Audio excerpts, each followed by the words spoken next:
وہ دروازے نہ بند کریں جن دروازوں کی برکت سے روزی آتی ہے۔ حضرت انس بن مالک رضی اللہ تعالیٰ عنہ فرماتے ہیں ایک بھائی حضور کی بارگاہ میں بیٹھا رہتا تھا، نکما نہیں تھا، شارحین حدیث کہتے ہیں کہ کسی مجبوری سے وہ کام نہیں کر پاتا تھا، یا کرتا تھا تو کام آگے نہیں چل پاتا تھا، ذہنی صلاحیت ہی شاید زیادہ نہیں تھی۔ یہ حدیث مشکات میں بھی موجود ہے، مستدرک للحاکم میں بھی موجود۔ حضرت انس بن مالک رضی اللہ تعالیٰ عنہ فرماتے ہیں وہ حضور کی بارگاہ ناز میں بیٹھا رہتا تھا، اس کے بھائی نے آ کے شکایت کی، یا رسول اللہ صلی اللہ تعالیٰ علیہ وسلم، یہ کوئی کام ہی نہیں کرتا، کوئی محنت نہیں کرتا، کوئی جدوجہد نہیں کرتا، آگے نہیں بڑھتا، مجھے اس کی ضروریات کی کفالت کرنی پڑتی ہے، مجھے جدوجہد کرنی پڑتی ہے، مجھے اس کے معاملات کا خیال رکھنا پڑتا ہے، آپ اسے سمجھائیں۔ تو کریم محبوب فرمانے لگے ہو سکتا ہے یہ جملے میرے محبوب کے ان کو کہیں لکھنا، ان کی مٹھاس دیکھو، ان کا حسن دیکھو، اور بھائیوں کی محبت کے بیج جو رسول پاک پیوند لگا رہے ہیں اور جوڑ رہے ہیں، اور جس انداز میں بھائی کو بھائی سے ملا رہے ہیں،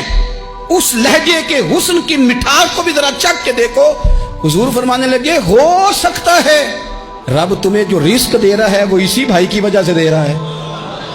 پائی پائیاں دے ویری ہوندے تے پائی ہی پائیاں دیاں باواں، او بھائی ہو سکتا ہے اس کی وجہ سے تجھے مل رہا ہو، اس کی وجہ سے۔ وہ دروازے نہ بند کریں جن دروازوں کی برکت سے روزی آتی ہے، کبھی بھی وہ کام نہ کریں جن کاموں کی اگر آپ کو کل تک برکت تھی، کل تک کام ٹھیک چل رہا تھا، کل تک نظام بہتر تھا، اور آج آپ کو محسوس ہوتا ہے کہ کہیں کمزوری آ گئی ہے، کہیں حالات اس طرح کے نہیں رہے، تو پھر آپ غور کریں کہیں ایسا تو نہیں کسی غریب کا آپ کے گھر سے رزق جاتا تھا اور آپ نے بند کر دیا، کسی کی مدد ہوتی تھی آپ نے بند کر دی، کسی کے ساتھ شفقت ہوتی تھی آپ نے بند کر دی، کوئی شخص آپ کی وجہ سے تسلی میں تھا اور پھر آپ نے اسے تکلیف میں ڈال دیا۔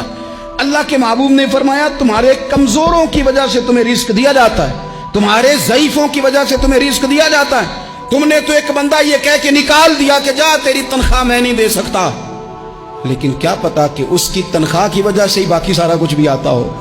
کیا پتا کہ اسی کے سبب سے اللہ انعام فرماتا ہو۔ لہٰذا ان روحانی مسائل کا بھی تھوڑا سا خیال